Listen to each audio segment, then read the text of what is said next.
El 1 de septiembre de 1939, el primer día de guerra en Europa, el presidente Franklin Roosevelt hizo un llamamiento urgente.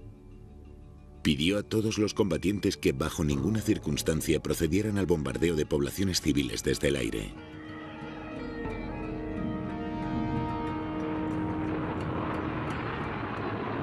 Cuando Hitler fue derrotado 6 años después, las bombas de los aliados habían matado a unos 800.000 civiles. Y tanto las ciudades enemigas como los ideales iniciales de Estados Unidos yacían en ruinas. El bombardeo de Alemania.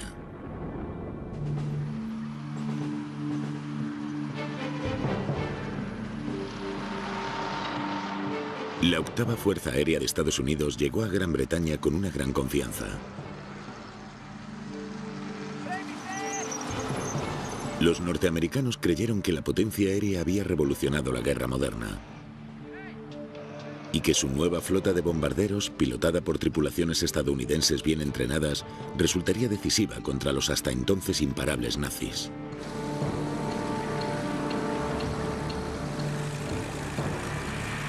El 17 de agosto de 1942, una pequeña flota de bombarderos estadounidenses partió para bombardear un depósito de trenes a 325 kilómetros de distancia, en la Francia ocupada.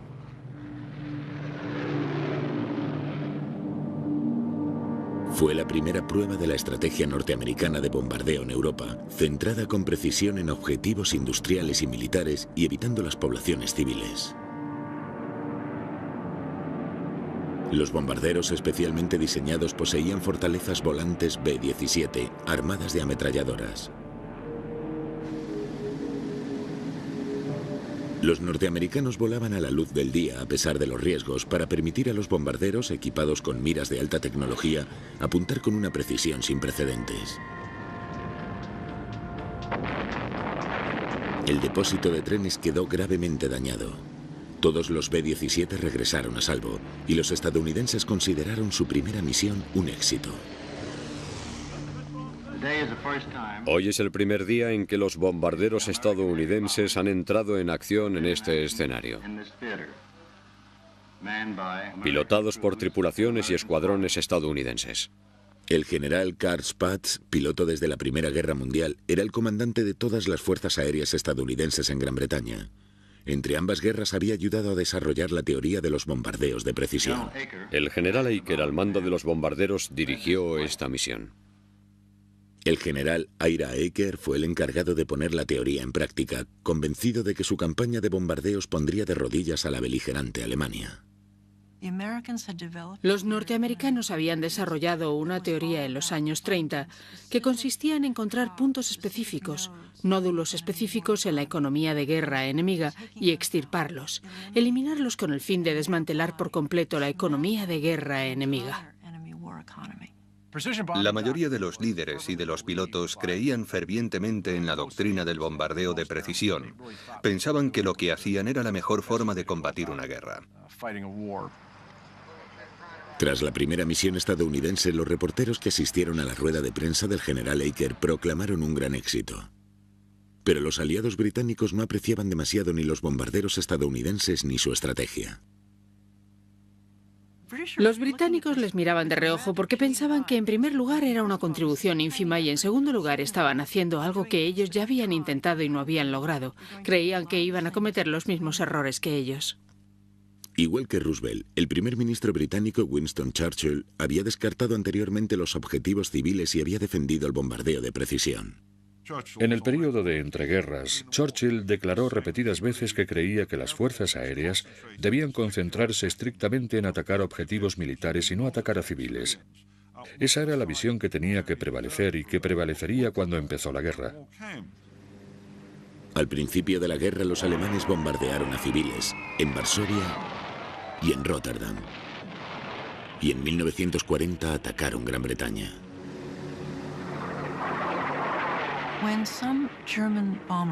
Cuando algunos bombarderos alemanes se salieron de su trayectoria una noche de finales de agosto de 1940 y atacaron una parte de Londres, Churchill aprovechó la oportunidad para contraatacar Berlín. Hitler se enfadó tanto que reaccionó bombardeando Londres. Y la guerra entró en una nueva fase. Se pasó a bombardear ciudades, a atacar ciudades y a atacar a civiles. La intención estratégica del ataque contra Londres era destruir instalaciones militares y el estuario. Pero al leer el diario de Joseph Goebbels, se ve que no escribió «Mierda, las bombas se descarriaron y alcanzaron a civiles». No, se alegró mucho. Hitler le dijo que bombardease el estuario, pero las bombas cayeron en la ciudad. Y Goebbels aplaudió y se dijo, muy bien, lo convertiremos en un infierno. Así que la bomba enseñó al bombardero el camino a seguir.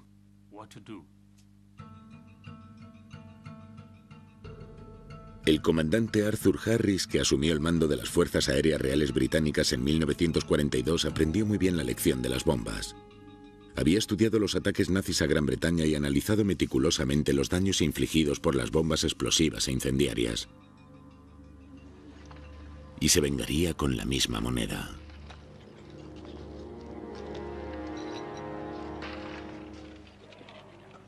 Al principio, la Fuerza Aérea Real había intentado bombardear objetivos militares alemanes durante el día, hasta que las pérdidas insostenibles y los pobres resultados les obligaron a cambiar.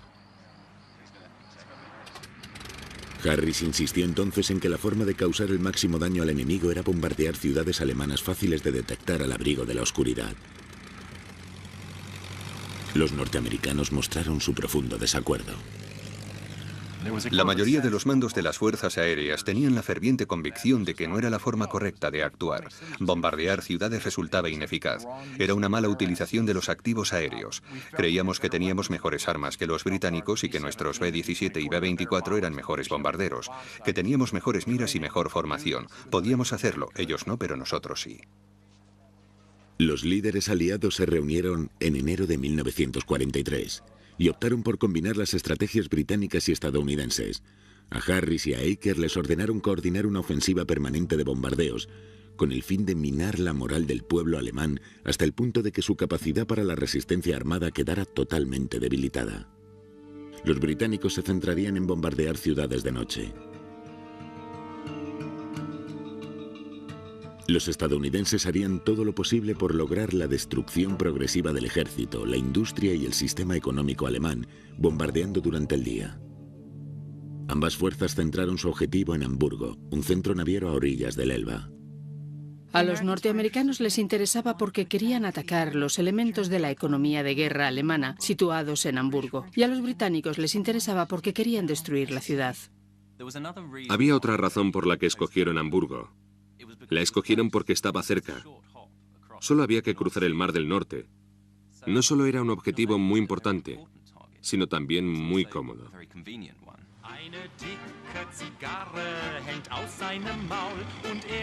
Hamburgo era el puerto más grande de Alemania y la segunda ciudad del país, con casi 2 millones de habitantes.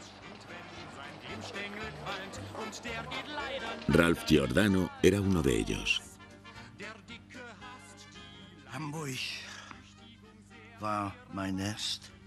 Hamburgo era mi nido, mi casa. Tuve una infancia despreocupada y maravillosa y un profundo sentimiento de pertenencia a la ciudad hasta que cumplí 10 años y Hitler asumió el poder. Recuerdo que Hitler vino a Hamburgo para la botadura de un buque de guerra en los astilleros Blom and Voss. Yo no estaba en primera fila, pero recuerdo claramente el júbilo de la gente.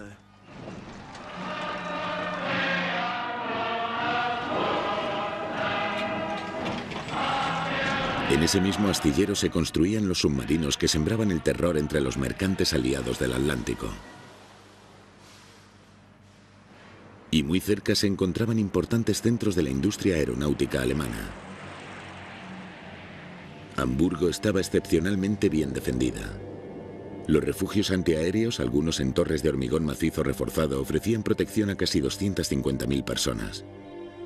Y las grandes baterías antiaéreas de encima podían lanzar proyectiles a 6 kilómetros de altura. Fuera de la ciudad había bases de intercepción desperdigadas a lo ancho del Mar del Norte, con cazas Messerschmitt 109 en constante alerta. El desafío de los aliados era superar esas formidables defensas controladas por una hilera de estaciones de radar de detección temprana. El sábado 24 de julio, 792 bombarderos de la Fuerza Aérea se prepararon para un ataque nocturno a Hamburgo. Cada avión iba cargado de toneladas de explosivos y bombas incendiarias. Fue el primero de una serie de ataques que durarían más de una semana, con el nombre en clave de Operación Gomorra. Fue una operación enormemente complicada. Coordinar 700 u 800 bombarderos en el cielo sin que hubiera colisiones. Despegaron uno a uno de los aeródromos dispersos por la costa de Gran Bretaña y se reunieron gradualmente sobre el Mar del Norte hasta formar una gran flota de bombarderos. Esa noche fue la primera vez que emplearon una nueva arma secreta.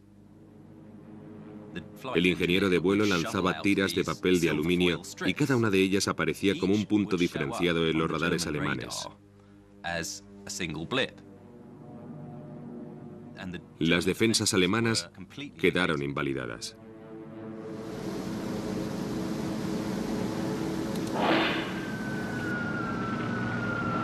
Entre la 1 y las 2 de la madrugada, más de 2.000 toneladas de bombas altamente explosivas y más de 350.000 bombas incendiarias cayeron sobre el lado oeste de la ciudad.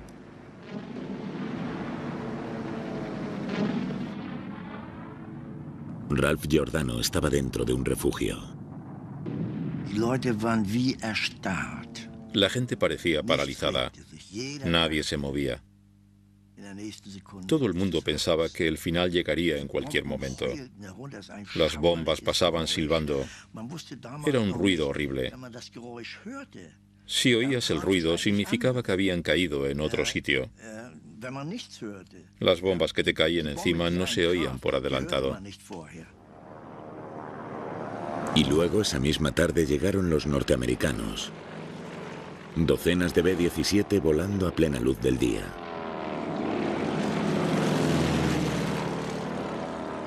Una vez en el aire, la flota se agrupaba en formaciones de caja para defenderse contra los cazas enemigos.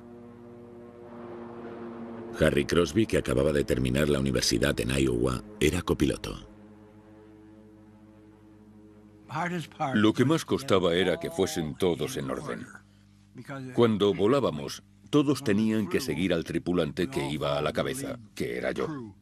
Y si no acertábamos en el objetivo, se desperdiciaba el trabajo de 1 millón de estadounidenses. Los norteamericanos tenían una labor mucho más complicada que los británicos. Para empezar, no bombardeaban en la oscuridad y no disponían de la ventaja de ese nuevo aparato que bloqueaba al radar. En cuanto se acercaban al espacio aéreo alemán, los cazas alemanes se le echaban encima. Los cazas nazis causaron grandes daños, pero se alejaron cuando los bombarderos se acercaron a la ciudad. Entonces los norteamericanos se enfrentaron a una amenaza aún más temible: las gigantescas baterías antiaéreas que les disparaban desde abajo. Cuando la gente te disparaba, tendrías que poder esquivarla, pero no podías. Tenías que seguir en línea recta.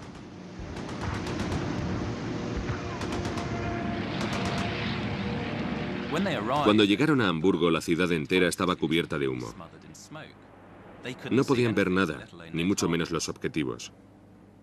Entonces, casi milagrosamente, se abrió un hueco y pudieron ver los astilleros de Blohm-Voss.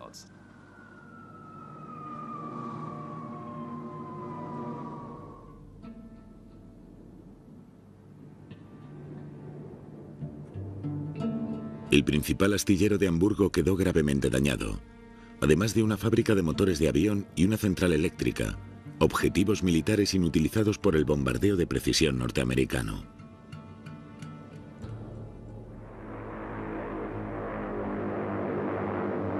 La cuarta noche, la RAF regresó con más bombas incendiarias.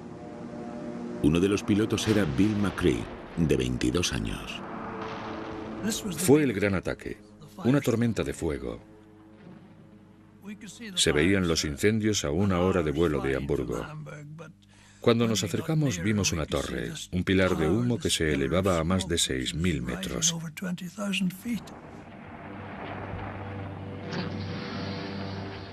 Era como un volcán en activo. Todo crujía. El fuego crujía. En poco tiempo, el olor a quemado era tan fuerte que tuvimos que salir del sótano. Alrededor todo ardía. Era un infierno como no puede concebir la imaginación humana. Todo estaba en llamas y las bombas no cesaban de caer.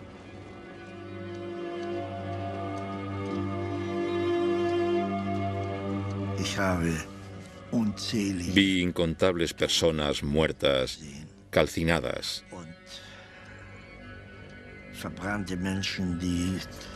Gente que se había quemado en ese horno como un pedazo de pan.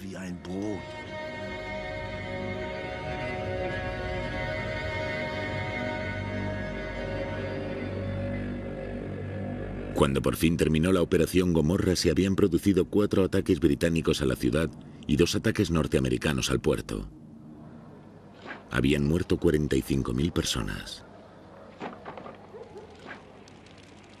Más de la mitad de la ciudad quedó destruida.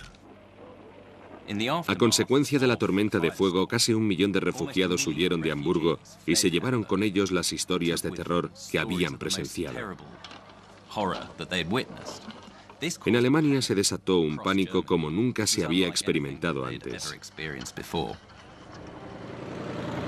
El pánico se extendió a los escalones más altos del Tercer Reich. Hitler se negó a visitar la ciudad devastada y envió en su lugar a Hermann Göring, jefe de la Luftwaffe.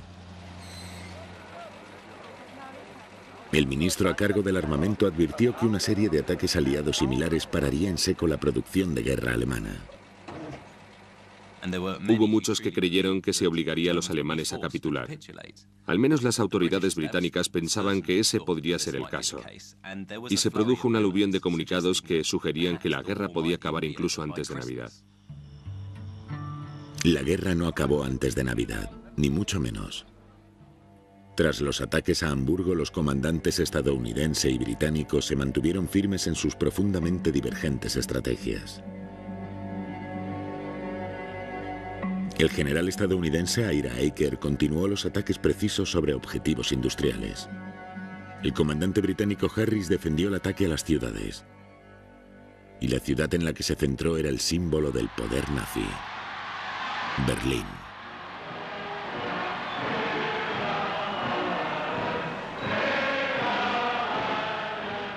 Berlín era casi el némesis de Harris. Se permitió obsesionarse con ella y se convenció de que si mandaba 4.000 Lancaster contra Berlín, podría provocar la derrota de Alemania y lograr que se rindiera antes del 1 de abril de 1944. Mencionó esa fecha específica. Y en otro memorándum dijo que atacar Berlín costaría al mando aéreo 400 o 500 cazas, pero a Alemania le costaría la guerra.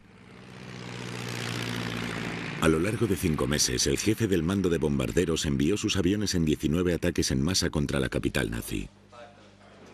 A veces hasta 800 bombarderos en una sola misión. Fueron casi 11.000 salidas de bombardeo.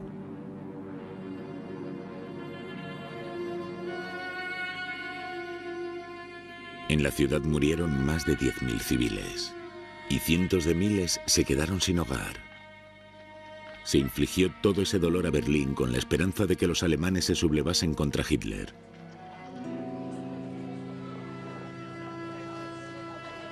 A pesar de los incesantes bombardeos, el bastión nazi de Berlín se mantuvo firme.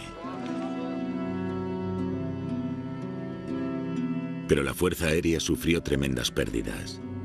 Más de 600 aviones fueron derribados y murieron más de 2.700 tripulantes.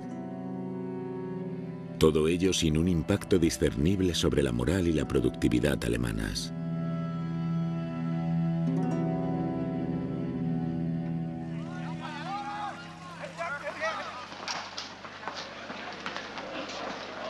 En medio de la campaña de bombardeo de las ciudades de Harris, los pilotos norteamericanos se estuvieron preparando para una importante prueba de su propia estrategia. La mañana del 17 de agosto de 1943, los pilotos del general Eaker fueron informados de su misión. Su objetivo principal, las fábricas de cojinetes de la ciudad de Schweinfurt, en el sur de Alemania. Schweinfurt cristaliza por completo la teoría norteamericana. Los cojinetes eran esenciales para prácticamente todas las industrias, para que funcionase una economía industrial moderna. Los cojinetes se necesitan para todo. Eran un objetivo clave. Si se eliminaban, sin cojinetes la industria se vendría abajo. Se adentraron en lo profundo de Alemania sin escolta de cazas. Tenían que sobrevolar territorio enemigo durante mucho tiempo y podían ser rastreados e interceptados.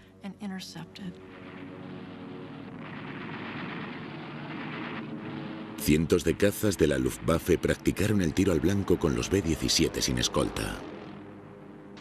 Las batallas aéreas fueron absolutamente feroces y luchaban al desnudo, tal cual. Los aviones no estaban presurizados. Llevaban máscaras e iban congelados. La temperatura podía rondar los 50 grados bajo cero porque las ventanillas traseras eran escotillas de ametralladora e iban abiertas.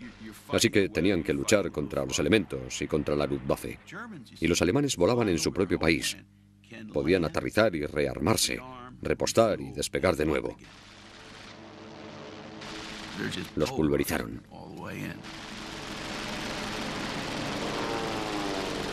Y las tripulaciones que atravesaban la barrera de cazas seguían corriendo un grave riesgo.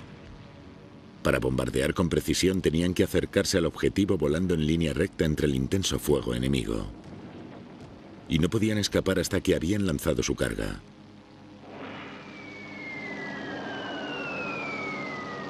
Incluso tras librarse de las bombas, las tripulaciones que regresaban de Schweinfurt se encontraban de nuevo con el fuego de los cazas enemigos.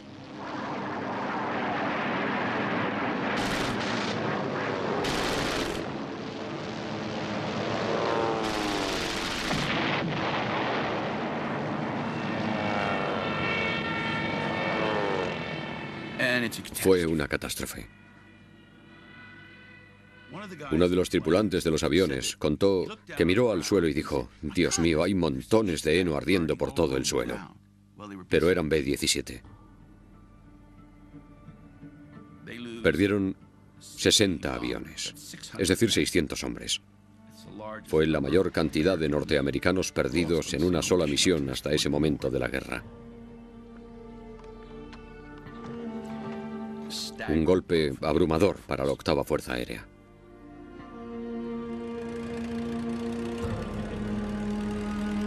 A pesar de las pérdidas, Eaker envió a sus hombres a la misma y peligrosa misión 2 meses después. Volvieron a Schweinfurt en octubre de 1943 y en ese ataque las pérdidas también fueron devastadoras. 60 aviones derribados y 130 dañados.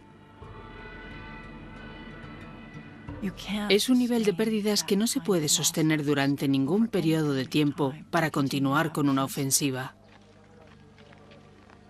Murió el 77% de los tripulantes que volaron en los primeros meses. Había una posibilidad entre 4 de sobrevivir. Siempre que salían y volvían, faltaba parte de la tripulación o parte del avión. Fue muy duro para esos chavales. Tenía miedo, pero tenía que hacerlo. Lo peor era levantarse al día siguiente y volver a hacerlo. Las tripulaciones volvían a casa y veían literas vacías donde la noche antes habían dormido sus compañeros y amigos. Pero ya no estaban allí. Podían estar vivos en un campo de concentración o muertos, pero ya no estaban allí. Empezaron a sentirse como cobayas en un experimento que no estaba funcionando. Ninguna fuerza aérea puede sobrevivir con un 20% de pérdidas en cada misión. Había una sensación creciente de fatalismo y perdición, que no iban a poder ganar la guerra con ese armamento aéreo, que cada vez resultaba más costoso y peligroso.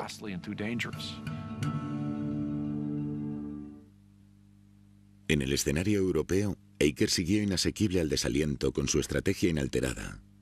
Insistía en que los bombardeos de precisión realizados por B-17 sin escoltar podían cumplir con ese trabajo. Era terriblemente testarudo. Nunca se le quitó de la cabeza ni perdió la convicción de que funcionaría, de que unos bombarderos sin escoltar podían penetrar en el corazón del Tercer Reich, causar graves daños y no sufrir pérdidas insostenibles. Y mantuvo esa creencia con tanta cabezonería que acabó siendo relevado del mando.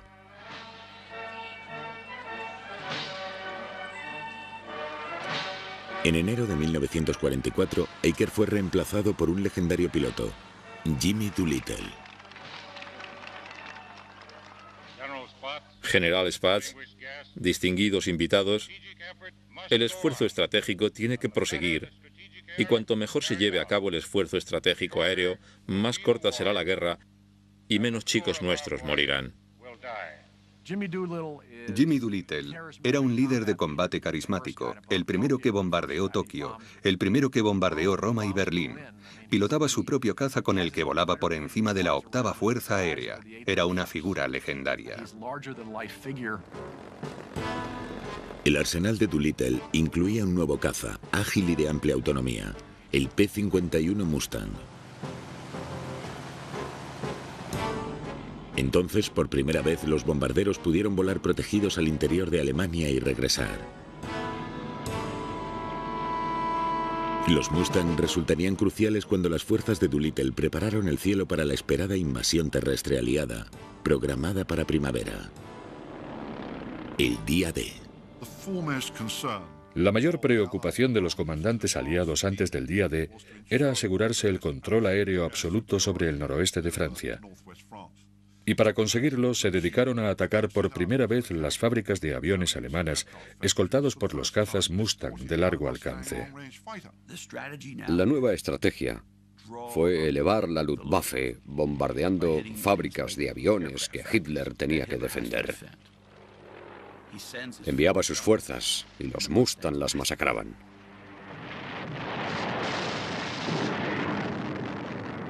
Además, cuando regresaban de las misiones, podían volar bajo y atacar los aeródromos alemanes,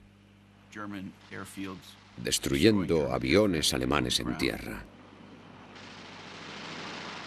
Para los norteamericanos, el resultado fue un cambio dramático desde los desastres de Schweinfurt. La 8ª Fuerza Aérea destruyó docenas de aviones enemigos en marzo de 1944.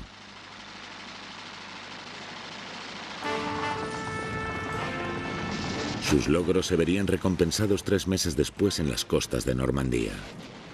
El desembarco del día D se llevó a cabo sin interferencias desde el aire. La Luftwaffe no apareció por ninguna parte. Fue el primer gran logro del bombardeo estratégico. Habíamos destruido las fábricas de aviones y las fábricas de cojinetes. Pero el día D fue un acontecimiento que cambió el mundo. Dio un giro a la guerra en el norte de Europa. Y no habría sido posible sin lo que había hecho la 8ª Fuerza Aérea. Para los mandos aliados fue un momento crucial. Con la estrategia adecuada, el fin de la guerra en Europa podía estar cercana. Reinaba la ilusión porque Alemania podía estar al borde del precipicio. Alemania podía estar a punto de hundirse. Y surgieron ideas para realizar un gran ataque sobre Berlín, para obligar a los alemanes a rendirse. En verano de 1944, los británicos propusieron la Operación Thunderclap, la destrucción total del centro de Berlín. La operación no gustó a la mayoría de comandantes estadounidenses porque se asemejaba al terrorismo. Eran bombardeos para sembrar el terror. En una carta al comandante supremo aliado, el general Dwight Eisenhower, Spaatz expresó sus objeciones. La política de bombardeo de Estados Unidos ha estado dirigida contra objetivos de precisión militares, no contra la moral. Me opongo a la operación como está planeada. El plan siguió adelante y el desacuerdo entre británicos y norteamericanos sembró la enemistad. Pero Eisenhower dejó claro que las fuerzas aéreas estadounidenses deberían estar preparadas para participar en cualquier cosa que supusiera una promesa real de acabar la guerra con rapidez.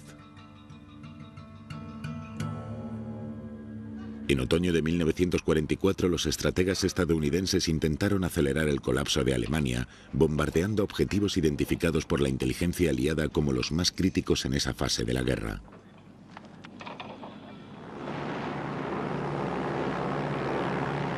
Para privar a la maquinaria de la guerra nazi de su sangre vital, los bombarderos norteamericanos se centraron en las instalaciones de aceite sintético diseminadas por todo el país.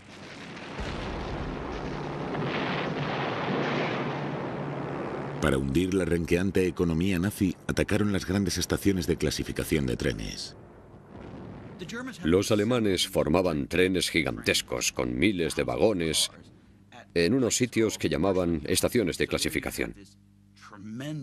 Así que en esas estaciones de clasificación de trenes centrales se concentraba un inmenso poder económico. Había que atacarlas, pero estaban dentro o cerca de ciudades.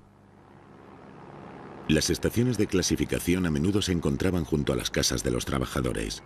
Cuando la visibilidad era escasa, los estadounidenses tenían que fiarse de su primitivo radar, conocido como H-2X, y era inevitable que hubiera víctimas civiles. El H-2X no permitía realizar bombardeos de precisión. Valía para localizar una zona y bombardearla, pero eso era todo. Solo tenían una noción de dónde podía estar el objetivo. Tenían que bombardearlo o no, y decidían bombardearlo. Nunca se plantearon dejar de bombardear. Y se convirtió en un dilema moral, porque al seguir bombardeando así acabaron afectando a un montón de objetivos civiles, viviendas, y causaron muchos daños colaterales. Cada vez se acercaban más al concepto británico de bombardeo de una zona. Las bombas aliadas se cobraron un alto precio, pero los alemanes se negaron a rendirse. A finales de 1944, las esperanzas de acabar la guerra con rapidez habían sido reemplazadas por una humeante frustración. La resistencia nazi había impedido que las tropas aliadas entrasen en Alemania. Y los rusos seguían empantanados en la Polonia ocupada por los nazis. El ejército alemán, totalmente diezmado, seguía siendo un enemigo formidable. La Deutsche Wehrmacht era la fuerza de combate más terrible, implacable y motivada que se ha visto jamás en un campo de batalla. La Wehrmacht había lanzado una enorme e inesperada contraofensiva, la batalla del Bulge, que costó a los estadounidenses más vidas que cualquier otro combate de la guerra. Había lanzado sus propias armas de terror aéreo, los cohetes V-1 y V-2, que habían sembrado la destrucción en Londres. Habían sorprendido a las fuerzas aéreas aliadas con la repentina aparición del primer caza a propulsión del mundo, el Messerschmitt 262. Y se temía que Hitler pudiera dar una sorpresa más, tal vez lo bastante grande como para alterar el curso de la guerra. Había un gran pesimismo que se expandía por el alto mando aliado.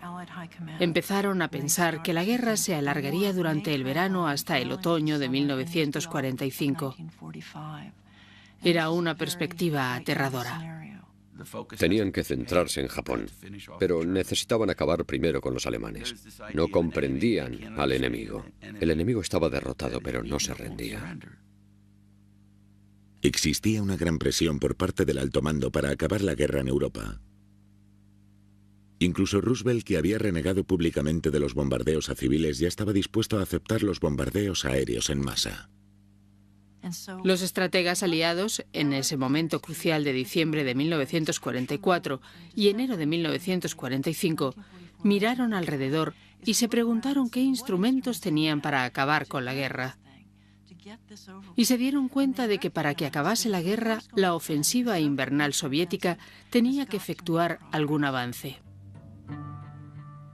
Ese enero, con el respaldo de Eisenhower, Spaatz revivió la Operación Thunderclap, el ataque con todos los medios a la moral alemana al que hasta entonces se había opuesto vehementemente. Esa vez incluiría ataques a los nudos de transporte de Leipzig y Dresden, para presionar a las defensas alemanas en el frente ruso. Pero la pieza central de la operación sería un enorme ataque aéreo sobre Berlín, tras años siguiendo la estrategia contraria en Europa. A Doolittle le dijeron que tenía que bombardear Berlín. Fue como si le hubieran hablado en otro idioma y se ofendió. No le gustó la idea de la designación de una ciudad entera como objetivo. Protestó a Spaatz y le dijo que ellos no hacían eso, que solo atacaban objetivos específicos dentro de ciudades. Podían atacar ciudades, pero solo para buscar estaciones de tren, fábricas o sitios específicos dentro de las ciudades. Y Spaatz le dijo que no, que en este ataque tenían que bombardear el centro de Berlín. Era un ataque contra el centro de Berlín. Doolittle envió un comunicado de indignación a su superior. El ataque a Berlín, escribió a Spaatz, violaría el principio básico del bombardeo de precisión de objetivos de estricta importancia militar. Spaatz no se conmovió. La operación Thunderclap, el ataque masivo a Berlín, se llevaría a cabo como estaba previsto. La operación Thunderclap fue importante porque marcó el punto en que las fuerzas aéreas estadounidenses reconocieron que iban a destruir una ciudad. Eso fue lo que inquietó tanto a Doolittle. Declaró que nos estábamos alejando por completo de lo que nos hacía distintos, únicos y más humanos. Pero aún así lo hizo. Cumplió las órdenes y lo hizo. Y no se puede discutir que una vez que se ha hecho, cuesta mucho menos repetirlo. El 3 de febrero de 1945, las tripulaciones de 1003 bombarderos fueron informadas de la mayor misión aérea estadounidense de la guerra, el ataque a Berlín, una ciudad con 3 millones de habitantes. Sam Halpert era copiloto del Grupo 91 de bombarderos. Nos informaron que iríamos a Berlín. Nos enseñaron el mapa del norte de Europa con un lazo que lo cruzaba. Esa era nuestra ruta. Aunque el objetivo designado por Spaatz era la ciudad de Berlín, Doolittle hizo lo posible por dar a sus tripulaciones objetivos con evidente valor militar: estaciones de tren, estaciones de clasificación y el Ministerio del Aire de Goering, cerca del búnker fortificado de Hitler.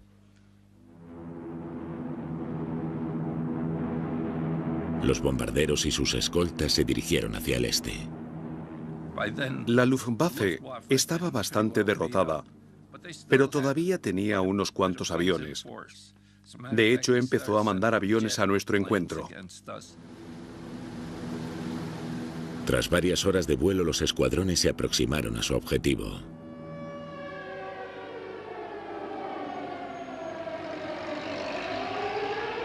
Horst Sinske, de 15 años, aprendiz en una fábrica de piezas de avión, estudió el cielo sobre Berlín.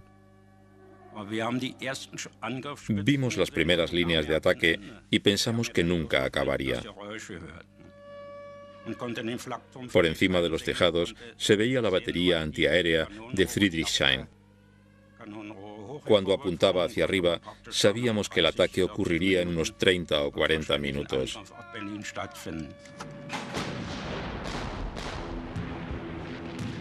Cuando nos acercamos al objetivo, empezamos a ver fogonazos de batería.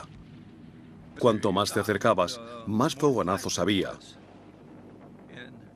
Los pilotos tenían que ignorarlos y dirigirse directo a ellos, cuando su instinto les decía que dieran la vuelta y salieran de allí lo antes posible. No sé lo que sienten los gansos cuando vuelan sobre un lago y los cazadores les disparan.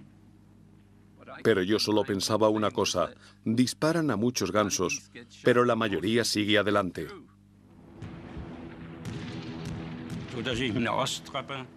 Cuando oí las baterías antiaéreas, decidí que empezó el ataque ya no abriría puertas del río. Lo sabía. Y cuando llegué a las puertas, estaban cerradas. Corrí hasta una casa cercana y me dejaron entrar.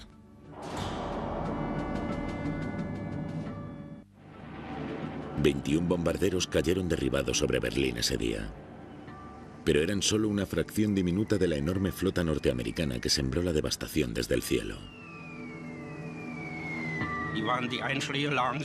Una bomba altamente explosiva cayó justo fuera. La habitación quedó enterrada bajo 1 metro de escombros. Encima había una bolsa para cambiar a un niño y un trozo de trapo. Pensamos que habría alguien enterrado, pero no encontramos a nadie.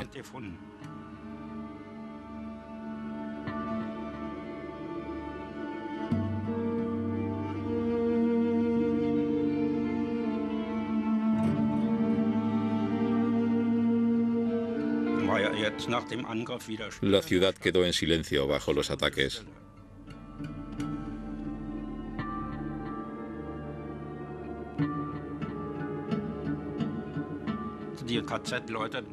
Los presos de los campos de concentración se llevaron a los muertos. Sacaban los cadáveres muy deprisa y los arrojaban sobre las ruinas. La montaña cada vez era más alta. Al final medía 2 metros de alto y seguían amontonando más. El ataque del 3 de febrero mató a unos 3.000 civiles. 120.000 alemanes perdieron sus casas. Pero para algunos historiadores el ataque a Berlín fue significativo, no solo por la cifra de víctimas. Con ese ataque, la 8ª Fuerza Aérea Norteamericana traspasó un umbral moral. Ese umbral moral marcaba que no bombardearían a civiles deliberadamente. Normalmente, la división moral para los historiadores es el ataque a Tokio, que tuvo lugar al mes siguiente, que calcinó la ciudad y mató a casi 100.000 personas. Pero yo creo que una vez que cruzamos el umbral moral en Berlín, todo lo demás, incluida la bomba atómica, resultó más fácil. La guerra en Alemania duró 3 brutales meses más. En esos meses, una tormenta de fuego destruyó la ciudad de Dresden, 10 días antes de que los bombarderos norteamericanos quemasen Tokio. En esos meses, 200.000 soldados rusos murieron en el ataque final a Berlín, un ataque hecho posible en gran medida por los bombardeos aliados. Al final, la rendición nazi, que durante meses pareció tan cercana, no llegó hasta mayo. Los estrategas aéreos norteamericanos pudieron centrar plenamente la atención en la urgente tarea de derrotar al Imperio japonés, una tarea que sería facilitada por el recurso al arma suprema.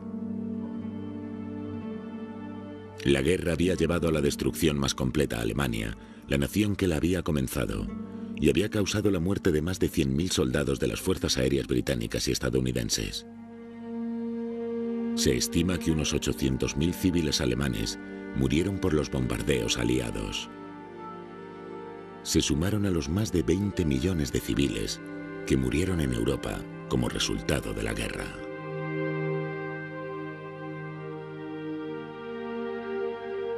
Cuando las democracias van a la guerra y se ven inmersas en una guerra, tienen que tomar una serie de decisiones morales que a veces resultan extremadamente difíciles y dolorosas. Luchar contra la Alemania nazi al final significó luchar con todos los medios, recurriendo a todos los recursos disponibles. Pero para derrotar a ese enemigo, tuvimos que tomar decisiones en ciertos aspectos lamentables. Las guerras son incontrolables. Y nadie sabe cómo y por qué se descontrolan, pero lo hacen. Solo hay que fijarse en las primeras declaraciones de Roosevelt que decían que quería una guerra limpia, sin bombardear a niños e inocentes, pero las guerras se descontrolan. La idea de matar civiles y considerarlos objetivos no me parece ética. Pero me parece todavía menos ético que los aliados se hayan permitido perder la Segunda Guerra Mundial.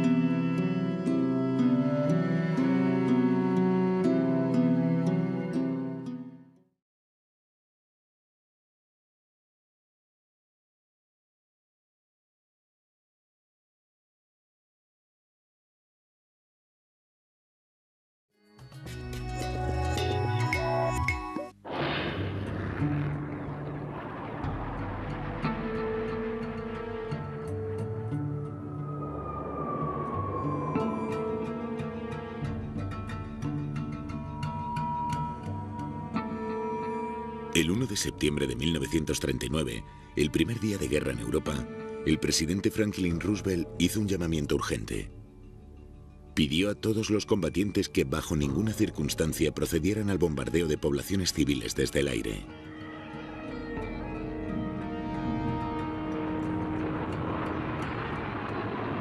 Cuando Hitler fue derrotado 6 años después, las bombas de los aliados habían matado a unos 800.000 civiles.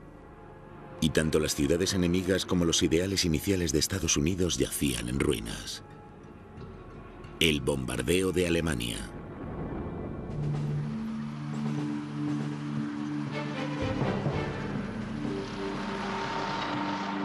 La octava Fuerza Aérea de Estados Unidos llegó a Gran Bretaña con una gran confianza. Los norteamericanos creyeron que la potencia aérea había revolucionado la guerra moderna y que su nueva flota de bombarderos, pilotada por tripulaciones estadounidenses bien entrenadas, resultaría decisiva contra los hasta entonces imparables nazis.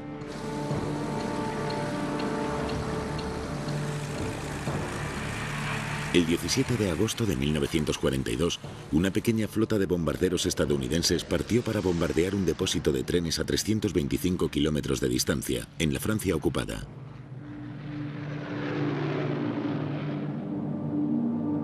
Fue la primera prueba de la estrategia norteamericana de bombardeo en Europa, centrada con precisión en objetivos industriales y militares y evitando las poblaciones civiles.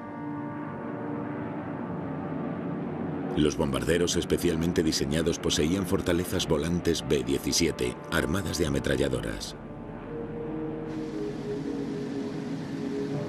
Los norteamericanos volaban a la luz del día a pesar de los riesgos para permitir a los bombarderos equipados con miras de alta tecnología apuntar con una precisión sin precedentes.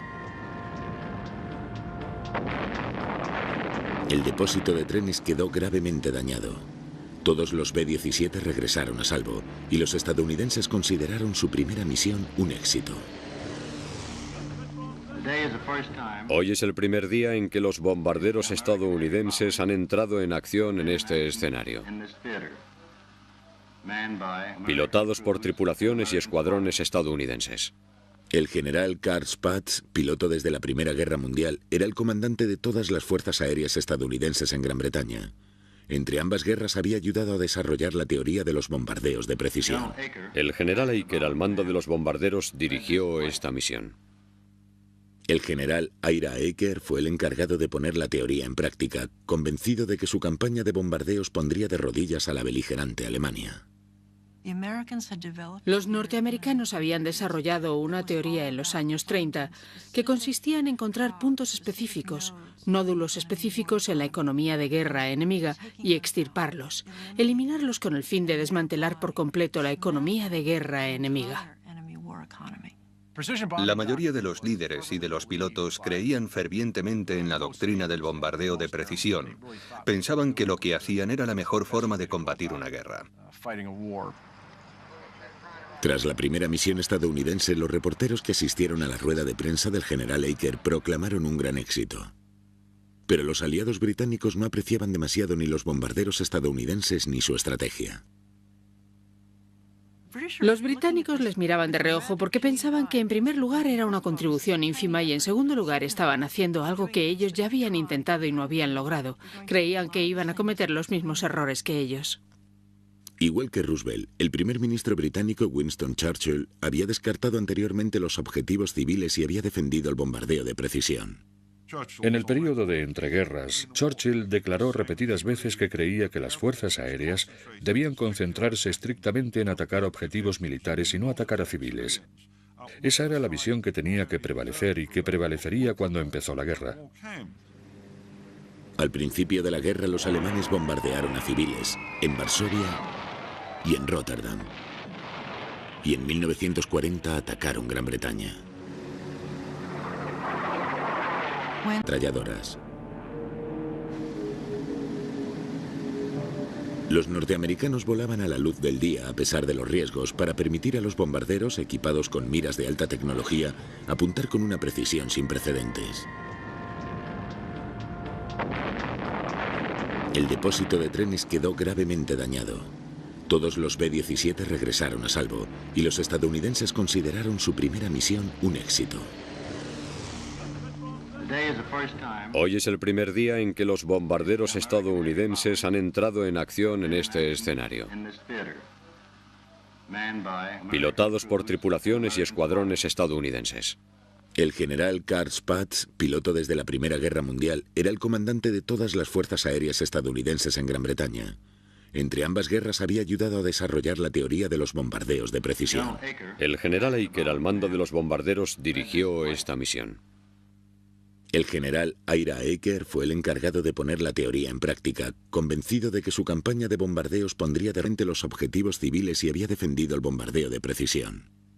En el período de entreguerras, Churchill declaró repetidas veces que creía que las fuerzas aéreas debían concentrarse estrictamente en atacar objetivos militares y no atacar a civiles. Esa era la visión que tenía que prevalecer y que prevalecería cuando empezó la guerra. Al principio de la guerra, los alemanes bombardearon a civiles en Varsovia y en Rotterdam. Y en 1940 atacaron Gran Bretaña.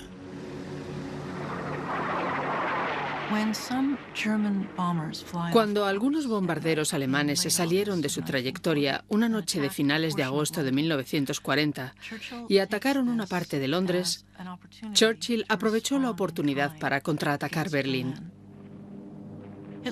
Hitler se enfadó tanto que reaccionó bombardeando Londres. Y la guerra entró en una nueva fase. Se pasó a bombardear ciudades, a atacar ciudades y a atacar. La octava Fuerza Aérea de Estados Unidos llegó a Gran Bretaña con una gran confianza. Los norteamericanos creyeron que la potencia aérea había revolucionado la guerra moderna y que su nueva flota de bombarderos, pilotada por tripulaciones estadounidenses bien entrenadas, resultaría decisiva contra los hasta entonces imparables nazis.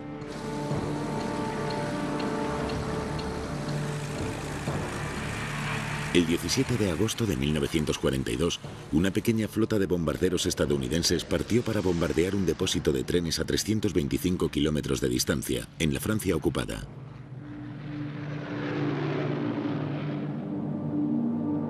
Fue la primera prueba de la estrategia norteamericana de bombardeo en Europa, centrada con precisión en objetivos industriales y militares y evitando las poblaciones civiles.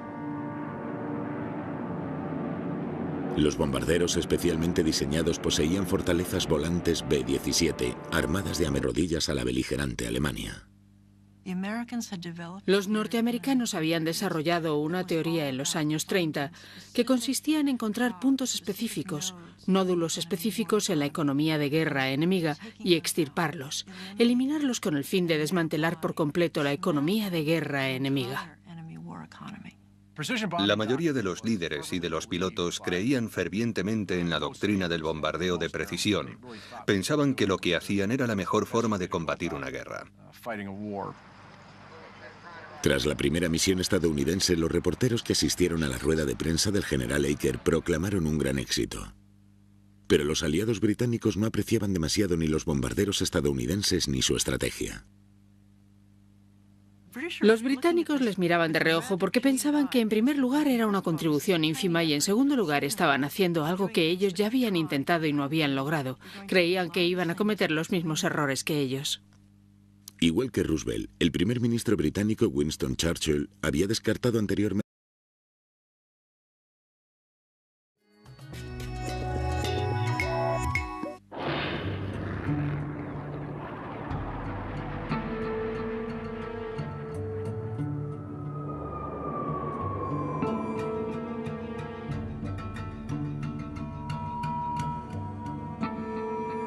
El 1 de septiembre de 1939, el primer día de guerra en Europa, el presidente Franklin Roosevelt hizo un llamamiento urgente. Pidió a todos los combatientes que bajo ninguna circunstancia procedieran al bombardeo de poblaciones civiles desde el aire.